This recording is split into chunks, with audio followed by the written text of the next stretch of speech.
नमस्कार and welcome to curiously education. दोस्तों, मैं प्रशांत मावानी आप सभी का बहुत बहुत हार्दिक रूप से स्वागत करता हूं। आज 1 मई 2022 है, दिन है Sunday. I am sure you all are enjoying your Sunday.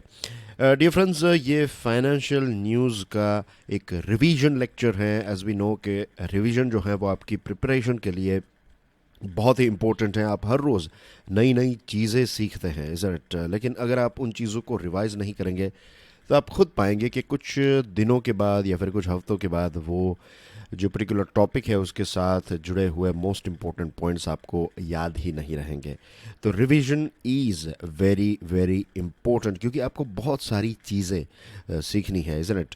और चीज़ों को याद रखना है, समझना है और नई नई चीज़ों को हर रोज़ सीखते जाना है। तो revision plays a very important role. Scientifically अगर आप इसको सोचे then as well you will realize कि रिवीजन के बिना जो है वो कॉम्पिटिटिव एग्जाम्स को क्रैक किया ही नहीं जा सकता।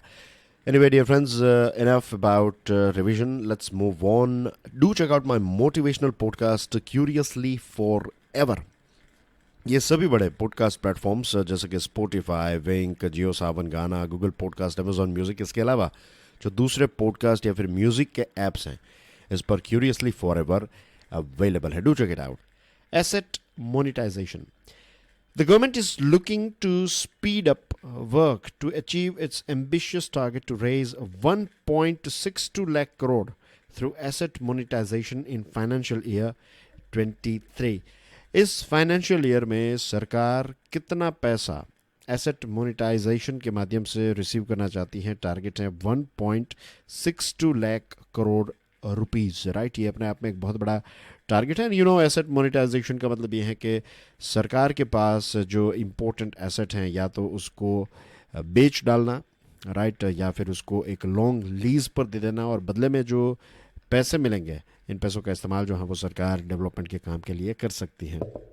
हमारे जो कैबिनेट सेक्रेटरी हैं राजीव गौबा साहब, तो उन्होंने आज एक मीटिंग बुलाई है और 12 मिनिस्ट्रीज़, इसमें इंपॉर्टेंट मिनिस्ट्रीज़ की बात करूं तो petroleum and natural gas, telecommunication, railways, ports, shipping and waterways, civil aviation, power coal, mines, road transport and highways, tourism, sports and food और पब्लिक डिस्ट्रीब्यूशन।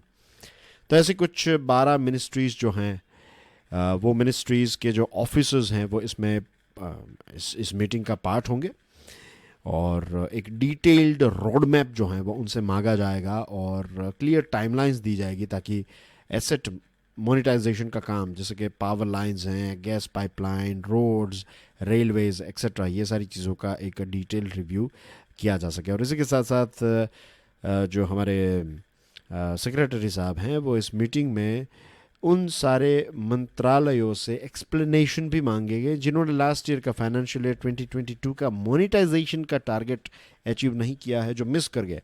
तो क्यों वो मिस कर गए, कौन कौन से रीजंस थे 23 में, यानी कि इस साल में उनका प्लान क्या है, ये सारी चीज़ों का एक डिटेल रिव्यू लिया जाएगा। The cabinet secretary will also review the performance of all the ministries in the last fiscal. और लास्ट ईयर टारगेट रखा था 88,190 करोड़ रुपीज़ और अचीव कितना किया? 96,000 करोड़ रुपीज़। तो जो टारगेट रखा था उससे कई गुना, means as we can see रफली स्पीकिंग 8,000 करोड़ रुपीज़ जो हैं वो ज़्यादा हमने अचीव किए। लेकिन फिर भी कुछ ऐसी मिनिस्ट्रीज़ हैं जिन्होंने जो अपना टारगेट था उससे ज़्यादा अचीव किया और कुछ ऐसी मिनिस्ट्रीज़ हैं वो अपना टारगेट को अचीव नहीं कर पाई हैं, right? We have to keep this thing in mind as well. और फाइनेंस मिनिस्टर निर्मला सीतारमन जी ने ये नेशनल मोनेटाइजेशन पाइपलाइन जो है उसका एक रिव्यू किया था नीति आयोग के साथ मिलकर। और नीति आयोग जो है वो बेसिकली अलग अलग मंत्रालयों को, मिनिस्ट्रीज़ को, उनकी जो एसेट्स हैं उनको आइडेंटिफाई करने में मदद करती हैं। तो नीति आयोग और फाइनेंस मिनिस्टर ने मिलकर या नेशनल मोनेटाइजेशन प्लान का एक रिव्यू किया था। नेशनल मोनेटाइजेशन प्लान को अगस्त 2021 में सीतारमन जी के द्वारा लॉन्च किया गया था और इसमें बेसिकली वही है कि हमारा जो एक इंफ्रास्ट्रक्चर का एसेट्स जो हैं अलग अलग सेक्टर में, तो इनको बेचकर या फिर इनमें प्राइवेट सेक्टर का पार्टिसिपेशन आए और जो पैसे आए इन पैसों का इस्तेमाल सरकार दूसरे कामों के लिए कर सकें। नेशनल मोनेटाइजेशन पाइपलाइन जो है, तो इसमें टारगेट रखा है 6 लाख करोड़ रुपए का।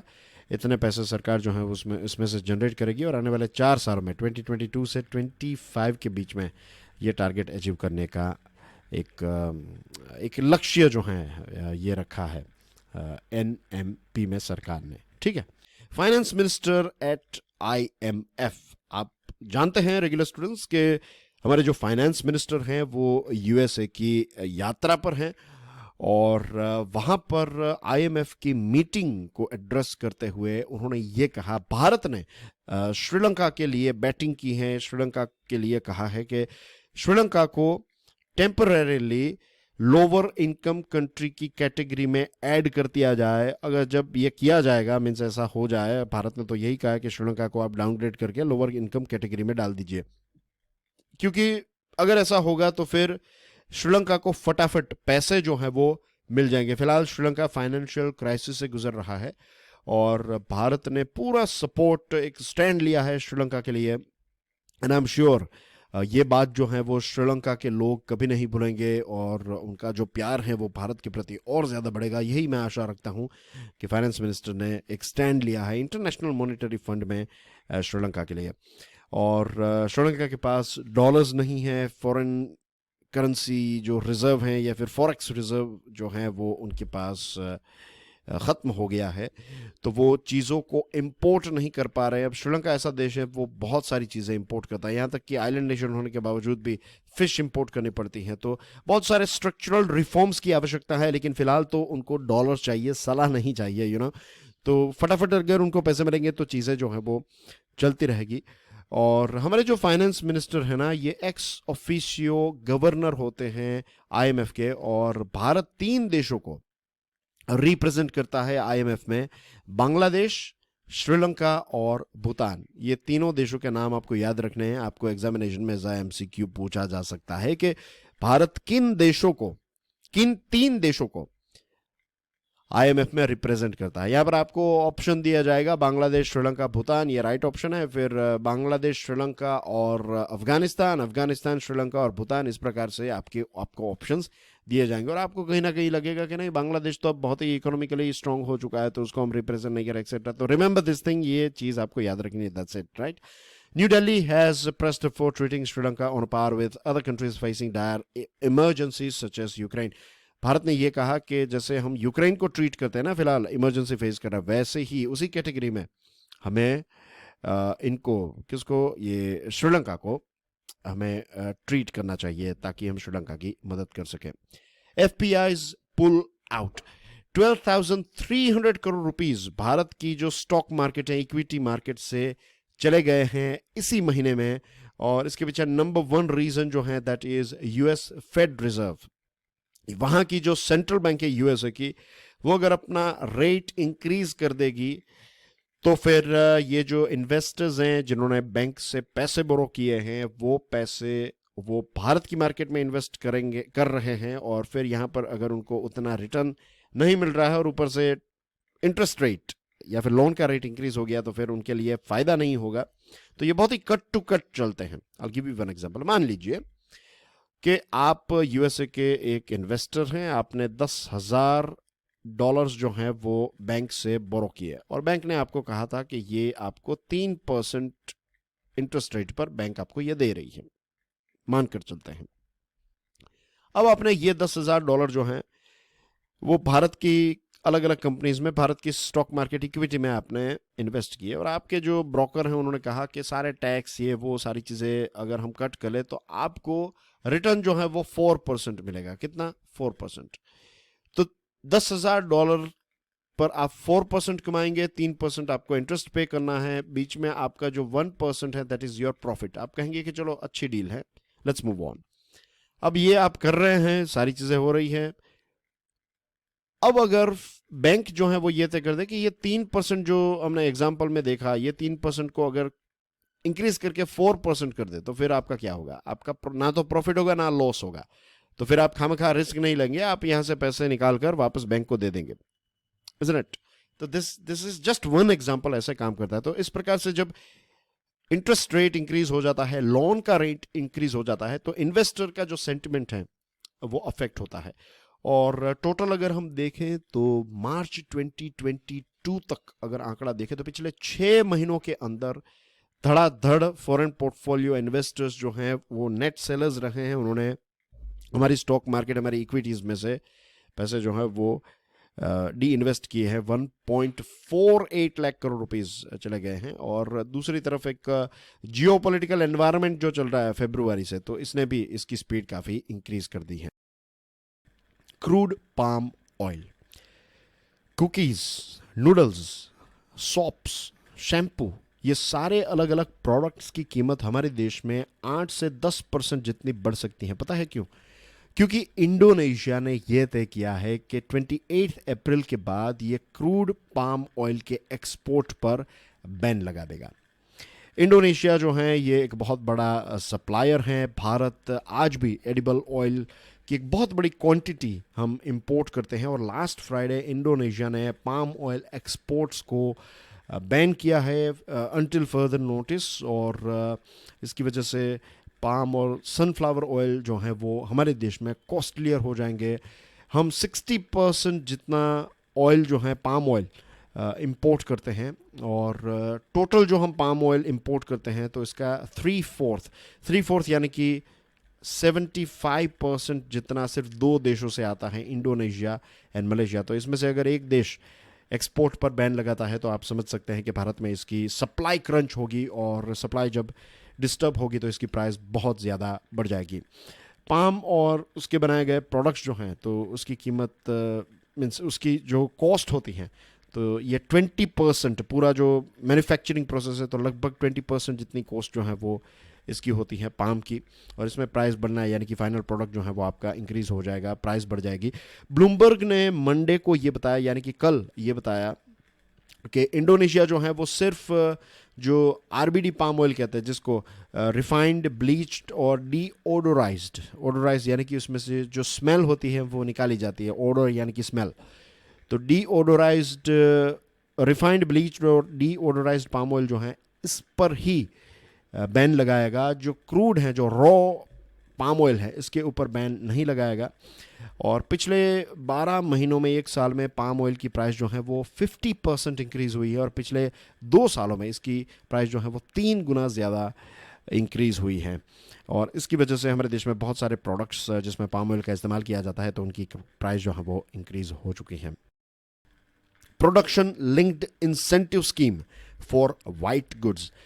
What is white goods? इसका मतलब क्या है? इसमें ये सारी चीज़ें जो आपका रेफ्रिजरेटर हैं, आपका ओवन, आपका washing machine, then you have your microwave, AC, या आपका हूवर या फिर vacuum cleaner, your chimney, right. ये सारी जो चीज़ें हैं वो traditionally this is like a radiator, right. तो ये सारी चीज़ें पहले वाइट कलर में ही मिलती थी, राइट। तो अब तो बहुत सारे कलर्स में, जनरली अब रेफ्रिजरेटर्स को देखें, वॉशिंग मशीन्स को देखें तो आपको ये क्रोम कलर में देखने को मिलते हैं, right. Silver type of colour में, ये जो कलर यहाँ पर नज़र आ रहा है उस टाइप का, या फिर ये वाला कलर, इस कलर में ज़्यादा मिल रहा है। लेकिन पहले ये वाइट कलर में ही मिलते थे। तो इन सारी चीज़ों को वाइट गुड्स कहा जाता है। तो 19 ऐसी कंपनीज़ हैं जिन्होंने एक एप्लीकेशन फाइल किया है पीएलआई स्कीम के लिए। और इनका जो प्रपोज्ड इन्वेस्टमेंट है दैट इज़ 1548 करोड़। इतना इन्वेस्ट वो करना चाहते हैं। जो सेकंड राउंड है पीएलआई स्कीम का फॉर वाइट गुड्स, सरकार ने मार्च में एक सेकंड राउंड जो है उसको ओपन किया है। और इसमें 6,000 से भी ज़्यादा 6,238 करोड़ की पीएलआई स्कीम जो है वो एयर कंडीशनर्स और एलईडी लाइट्स के लिए हैं। और यहाँ पर ये सारी कंपनीज, 19 कंपनीज जो हैं उन्होंने अपना एक एप्लीकेशन फाइल किया है। इसमें से 8 कंपनीज जो हैं वो एसी बनाने वाली हैं और 11 कंपनीज जो हैं वो एलईडी लाइट्स के लिए इंटरेस्टेड हैं। सरकार का कहना यह है कि आने वाले 5 सालों में ये 19 कंपनीज जो हैं वो टोटल 26,880 करोड़ का प्रोडक्शन करेगी। और लगभग 5,522 लोगों को डायरेक्ट जॉब्स मिलेगी। इनडायरेक्ट जॉब्स तो उससे भी ज़्यादा होगी। और यहाँ पर सिर्फ हम बात करें एसीज़ और एलईडीज़ के बारे में, दूसरे प्रोडक्ट्स जो हैं वो उसके बारे में, और उसको लेकर जो राउंड्स हैं वो बाद में हमें देखने को मिल सकते हैं। ये वाला सेकंड राउंड जो है ये dedicated to ACs and LEDs. One web, interesting खबर है। भारतीय बैक्ड वन वेब कंपनी जो है is set to shortly receive दो इंपॉर्टेंट चीज़ें। नंबर वन, एक तो लैंडिंग राइट्स और दूसरी चीज़ है मार्केट एक्सेस अप्रूवल। ये दो चीज़ों की परमिशन जो है इसने गवर्नमेंट से मांगी है। और ये जो कंपनी है ये ग्लोबल सैटेलाइट सिस्टम डिप्लॉय करना चाहती हैं ताकि हमारे देश में ब्रॉडबैंड फ्रॉम स्पेस सर्विसेज को स्टार्ट किया जाए। This is going to take place in our country. इसी साल ये चीज़ स्टार्ट हो जाएगी, ब्रॉडबैंड फ्रॉम स्पेस सर्विसेज। और वन वेब कंपनी ने ऑलरेडी इन स्पेस जो हैं उनसे एक प्रकार का स्टैट्यूटरी क्लियरेंस जो है वो ले लिया है। मीन्स ये जो वन वेब है इसने अप्लाई किया है national space promotion and authorization centre में। और ये जो इन स्पेस है ये एक प्रकार की सरकारी बॉडी है, तो इट इज़ मेनली डिज़ाइन कि हम प्राइवेट कैपिटल को इन्वेस्ट मीन्स अट्रैक्ट कर सके स्पेस सेक्टर में। स्पेस सेक्टर में प्राइवेट कंपनी ज़्यादा इन्वेस्ट करे उसके लिए हैं। तो ये जो वन वेब है इसने स्टैट्यूटरी क्लियरेंस के लिए अप्लाई किया है। और ये जो वन वेब है इसमें भारतीय ग्रुप के पैसे हैं और यूके की सरकार ने भी इसमें पैसे इन्वेस्ट किए हैं। और उन्होंने ऑलरेडी ये GMPCS यानी कि global mobile it's global mobile personal communications by satellite service, इसका जो लाइसेंस है वो ऑलरेडी DOT से उनको मिल चुका है। दूसरे जो बड़े वन वेब के की शेयर होल्डर्स हैं तो ये एक हैं EUTELSAT communications, हानवा systems, SoftBank, huge network systems, ये सारे इन्वेस्टर्स हैं इसमें, स्टेक होल्डर्स हैं। और ये GMPCS के बाद जो दो चीज़ें हमने स्टार्टिंग में डिस्कस की, एक तो सैटेलाइट लैंडिंग राइट्स और मार्केट एक्सेस, ये दो लेना बहुत ही इम्पोर्टेंट हैं। और तभी ये सर्विसेज जो हैं उसका नेक्स्ट स्टेज हो सकता है। आई एम श्योर गवर्नमेंट जो है वो इसको जल्दी इस कंपनी को वन वेब को ये परमिशन प्रोवाइड कर देगी। यूके बेस्ड सैटेलाइट ऑपरेटर जो है वो सैटेलाइट बैंडविड्थ कैपेसिटी जो है वो का तो उसमें 27 to 40 गीगाहर्ट्ज़ और कू जो है इसमें 12 to 18 गीगाहर्ट्ज़ स्पेक्ट्रम बैंड्स रखने वाले हैं। तो ये एक टेक्निकल चीज़ें का और कू, तो ये आप याद रख सकते हैं अगर आपको याद रखना है तो, वरना इतना कोई ख़ास इंपॉर्टेंट नहीं है, जस्ट आपकी जनरल नॉलेज के लिए आप इसको याद रख सकते हैं। आईफोन प्रोडक्शन, एप्पल के जो प्रोडक्ट्स बनाने वाले जो कॉन्ट्रैक्टर्स हैं हमारे देश में, फॉक्सकॉन और विस्ट्रॉन, इस साल पता है वो कितने रुपए के आईफोन्स बनाएंगे? 47,000 करोड़ रुपीस के आईफोन जो हैं वो दिस ईयर फाइनेंशियल ईयर 2022-23 में इस साल ये बनाएंगे, राइट। ये दोनों फॉक्सकॉन एंड विस्ट्रॉन। और लास्ट ईयर FY 2022 में इन्होंने 10,000 करोड़ के आईफोन्स बनाए थे, तो उससे लगभग 5 गुना ज़्यादा 47,000 करोड़ रुपीस के आईफोन्स जो हैं वो इस साल हमारे देश में बनेंगे। And this is because of PLI scheme. देखिए आज भी एप्पल जो दुनिया भर में अपने फ़ोन्स बेचता है तो उसका सिर्फ 1.5% ही यहाँ पर बेचता है, राइट। 1.5% ही उसकी जो ग्लोबल सेल्स है उसका 1.5% ही भारत में। ज़्यादातर जो फ़ोन्स हैं वो एंड्रॉयड के फ़ोन्स लोग यूज़ करते हैं, दुनिया भर में भी लोग एंड्रॉयड के फ़ोन ही ज़्यादा यूज़ करते हैं। बट एप्पल ने बहुत सारी रेंज निकाली है, बड़े छोटे कितने सारे अब फ़ोन्स अवेलेबल हैं, तो इसकी वजह से उनका सेल्स जो है वो इंक्रीज़ हो रहा है। और यहाँ पर एप्पल जो है वो अपना प्रोडक्शन, ये जो PLI स्कीम है उसके माध्यम से अपना प्रोडक्शन जो है वो इंक्रीज़ करेगी। और ज़्यादातर फ़ोन्स जो हैं वो एक्सपोर्ट के लिए होंगे। 60% जितने फ़ोन्स जो हमारे यहाँ पर बनेंगे वो एक्सपोर्ट्स के लिए होंगे। और PLI स्कीम का यही एक प्राइमरी गोल है कि आप भारत में मैन्युफैक्चर कीजिए और चीज़ों को दुनिया के दूसरे देशों में एक्सपोर्ट कीजिए। 5 सालों के अंदर जो भी चीज़ें आपने प्रोड्यूस की तो उसका 4 से 6% जितना कैशबैक जो है वो सरकार आपको दे देती है। This is what PLI stands for, production linked incentive scheme में अगर X अमाउंट से ज़्यादा आप चीज़ें पैदा करते हैं, प्रोडक्शन करते हैं, अगर आप PLI स्कीम के तहत आपकी कंपनी है तो फिर आपको सरकार 4 to 5% जितना कैशबैक देगी। और ये इसलिए दिया जाता है जैसे कि चाइना है, वियतनाम है, तो ये कुछ ऐसे देश हैं जहाँ पर मैन्युफैक्चरर्स अगर वहाँ पर चीज़ें पैदा करें तो उनको 10 से 15% कम कॉस्ट पड़ेगी। तो ये जो 10 से 15% हैं, तो उसके बदले में भारत 4 to 6% देकर यहाँ पर अट्रैक्ट करने की कोशिश कर रहा है, और ये काम भी कर रहा है, क्योंकि चाइना के बारे में हम जानते हैं कि बहुत सारे खास करके वेस्टर्न वर्ल्ड के लीडर्स जो हैं और जो कंपनीज हैं वो अब चाइना को एग्ज़िट कर रही हैं, तो एग्ज़िट करना चाहती भी हैं। तो इंडिया एक ऑप्शन के तौर पर उनके सामने अपने आप को प्रेजेंट कर रहा है, उसमें कोई गलत बात नहीं है। बट आई वुड से कि जो दूसरी चीज़ें जब तक हम सॉल्व नहीं करेंगे, जैसे हम बात कर रहे थे कि कॉन्ट्रैक्ट एनफोर्समेंट, राइट, कल ही हम इस विषय पर बात कर रहे थे, तो ये चीज़ें जब तक सॉल्व नहीं होगी ना, तब तक करप्शन जब तक नहीं जाएगा, ब्यूरोक्रेसी जो है वो नहीं जाएगी जब तक, और ग्रास रूट रियलिटी पर कितनी सारी परमिशंस लेनी पड़ती हैं, ये सारी चीज़ें जब तक सॉल्व नहीं होगी तब तक ये कॉस्ट जो है ना ये इतना ही ज़्यादा रहेगा। मीन्स इतना डिफरेंस रहेगा कि अगर आप वियतनाम में प्लांट लगाएंगे तो आपको 10 से 15% कम प्रोडक्शन, पर यूनिट प्रोडक्शन की प्राइस जो है उतनी कम होगी, 10 से 15%। तो इस PLI के साथ साथ हमें बाकी की चीज़ों पर भी फोकस करना चाहिए। VAT on fuel, Narendra Modi साहब, हमारे प्राइम मिनिस्टर साहब ने सेंट्रल गवर्नमेंट और स्टेट गवर्नमेंट के बीच में जो कोऑपरेटिव फेडरलिज्म है, इसके ऊपर जोर देते हुए ये कहा कि राज्य सरकारों को और सेंट्रल गवर्नमेंट को मिलकर काम करना पड़ेगा। और एज वी नो कि हमारा देश भारत जो है यूनियन ऑफ इंडिया, तो ये जो एक कोऑपरेटिव फेडरलिज्म है ये बहुत ही इम्पोर्टेंट है देश के ओवरऑल डेवलपमेंट और ग्रोथ के लिए।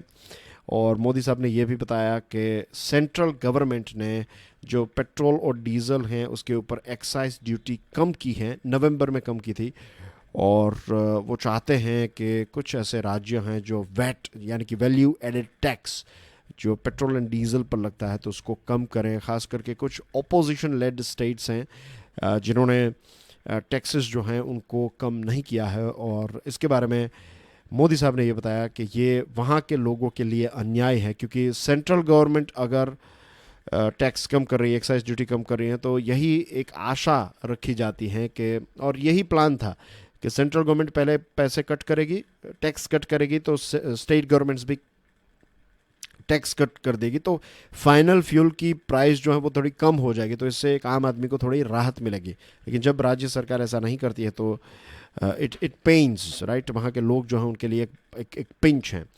और रशिया यूक्रेन वॉर और उसकी वजह से जो एक डिसरप्शन हुआ है, तो एक ऐसा माहौल क्रिएट हुआ है जिसमें सेंट्रल गवर्नमेंट और स्टेट गवर्नमेंट के बीच में कोऑर्डिनेशन जो है ये बहुत ज़्यादा इम्पोर्टेंट बन जाता है, ऐसा हमारे प्राइम मिनिस्टर मोदी साहब ने बताया है। Thank you very much for watching this video, dear friends. And that's everything as far as this revision lecture is concerned. Please make sure कि आप इस lecture को दूसरे students के साथ share ज़रूर करें. Right? Please do share it. It plays a very important role. आपका एक sharing जो है that can change life of some student. उनको इस सीरीज़ के बारे में पता चल जाएगा. इसी के साथ साथ चैनल को भी काफ़ी एक मदद मिल जाएगी. तो keep on sharing.